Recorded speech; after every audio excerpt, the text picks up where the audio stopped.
বনি ইসরাইলের এক লোক 500 বছর আল্লাহর ইবাদত করেছে। কয় বছর? কোথায় জানেন? সাগরের মাঝখানে এক পাহাড়, ওই পাহাড়ের উপরে বসে 500 বছর টানা আল্লাহর ইবাদত। দিনে আর রাতে একবার করে নিচে নামতেন। সেখানে আল্লাহ তাআলা পাথরের ভেতর থেকে তার জন্য মিঠা পানির ব্যবস্থা করে দিয়েছেন, আর একটা ডালিম গাছের ব্যবস্থা করে দিয়েছেন। সকালে নামলে একটা টসটসে ডালিম, রাতে নামলে টসটসে ডালিম। এগুলো খেয়ে খেয়ে 500 বছর সে আল্লাহর ইবাদত করেছে। আর সে আল্লাহর কাছে বলেছে, আল্লাহ আমি যখন মারা যাব সেজদারত অবস্থায় যেন মারা যাই। ঠিকই আল্লাহ সেজদারত অবস্থায় সাইয়েদনা আজরাইলকে পাঠিয়ে দিলেন। সেজদারত অবস্থায় লোকটা মারা গেল। 500 বছর ইবাদতের পরে আল্লাহর দরবারে কিয়ামতের কঠিন ময়দানে যখন লোকটা হাজির হয়ে যাবে, আল্লাহ বলবেন, আদখিলু আবদি আল জান্নাতা বিরহমাতি, আমার বান্দাকে আমার দয়া আমার ভালোবাসা দিয়ে জান্নাতে ঢুকায়া দাও। 500 বছর ইবাদত করছে তো আমার দয়ায় আমার বান্দারে জান্নাত দাও। এই বান্দা বলে, বালবি আমালি, আল্লাহ তোমার দয়া লাগবে কেন? আমি আমার আমল দিয়ে জান্নাতে যেতে চাই। কি দিয়ে? কথা বুঝে নাই বোধহয়। আল্লাহর এই বান্দা কি দিয়ে জান্নাতে ঢুকতে চায়? আমল দিয়ে। আল্লাহ বলছে, আমার দয়ায় আমার বান্দারা জান্নাতে নিয়ে যাও। ফেরেশতারা এ বলে, আল্লাহ তোমার দয়া লাগবে কেন? সেজদা তো কম দেই নাই, জিকির করতে করতে 500 বছর শেষ করে দিলাম, আবার তোমার দয়া লাগবে? আমি তো আমার আমলেই জান্নাতে যেতে পারি। আল্লাহ বলবেন, তাই ঠিক আছে, আমি চাইলাম দয়া দিয়ে জান্নাত দিব, তুমি চাইলে আমল দিয়ে ঢুকবা। ঠিক আছে, তোমার আমল আর আমার যে দয়া দুইটার একটু মাপ দেই। তোমার 500 বছরের ইবাদত এক পাল্লায় রাখো। আর আল্লাহ বললেন, আমি যে দয়া করে এই দুনিয়ার নাজ নেয়ামত বিউটি সৌন্দর্য দেখার জন্য তোমার দুটা চোখ দিয়েছিলাম, দুটা নয় একটা চোখ আরেক পাল্লায় রাখো। রাখা হবে, দেখা যাবে ওই 500 বছরের ইবাদত হালকা হয়েছে, আর মুহূর্তের মধ্যে আল্লাহর দেয়া একটা চোখের নেয়ামত ভারী হয়ে গিয়েছে। আল্লাহ বলবেন, তোমার কথা মতো মাপ দেয়া হলো, এবার ফলাফল দেখো। হিসাব বলে, তুমি এখন জাহান্নামে যাবা। Go to the hell fire, যাও এবার জাহান্নামে যাও। মাপ জোখে যখন আসছো আমার সাথে হিসাব ক্যালকুলেশন, যাও তুমি এবার জাহান্নামে যাবা। এবার লোকটা কাচুমাচু করে বলে, আল্লাহ আমি বুঝি নাই, আল্লাহ আমি বুঝতে পারি নাই, খেয়াল করি নাই, তুমি আমারে ক্ষমা করো, তুমি আমারে মাফ করো।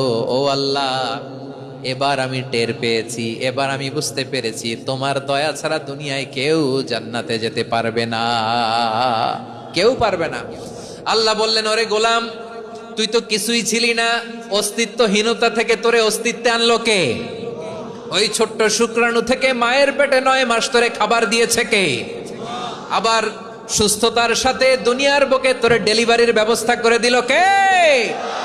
আবার তোর মায়ের বুকের ভেতরে 2টা খাবারের লাইনের ব্যবস্থা করে দিল কে? আবার তোকে শৈশব পেরিয়ে কৈশোর পেরিয়ে তারুণ্য, তারপরে যৌবন, এগুলো দান করলো কে?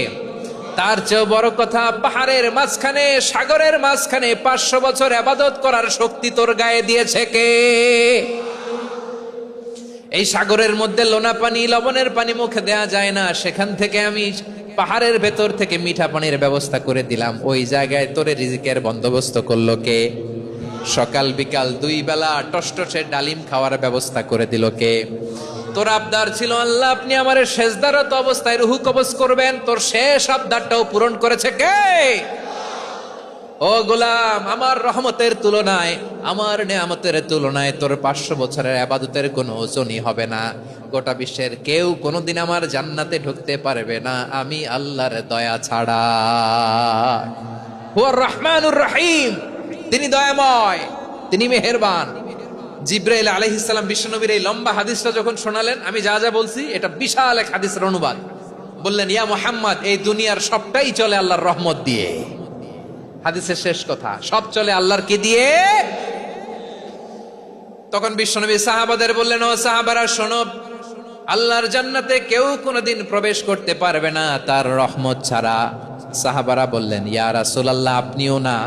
আপনিও কি আল্লাহর রহমত ছাড়া প্রবেশ করতে পারবেন না? বিশ্বনবী বললেন, না আমিও না, আমি বিশ্বনবীও আল্লাহর জান্নাতে আল্লাহর রহমত ছাড়া ঢুকতে পারবে না। তবে কিয়ামতের দিন আল্লাহর রহমত আমার চারদিকে বেষ্টনী দিয়ে থাকবে। আল্লাহ নিজের পরিচয় দিয়ে বললেন, আলিমুল গায়বি ওয়াশ শাহাদাতি হুয়ার রহমানুর রহিম, আমি হলাম রহমান, আমি রাহিম। আল্লাহরে চিনছেন? ওবারখালীর ভাইয়ের আপনার রবকে চিনতে পারতেছেন? তিনি দয়ার সাগর, তিনি মায়ার সাগর। তার দয়ার সাগর যে কত বড় আপনার কল্পনাতেও নাই।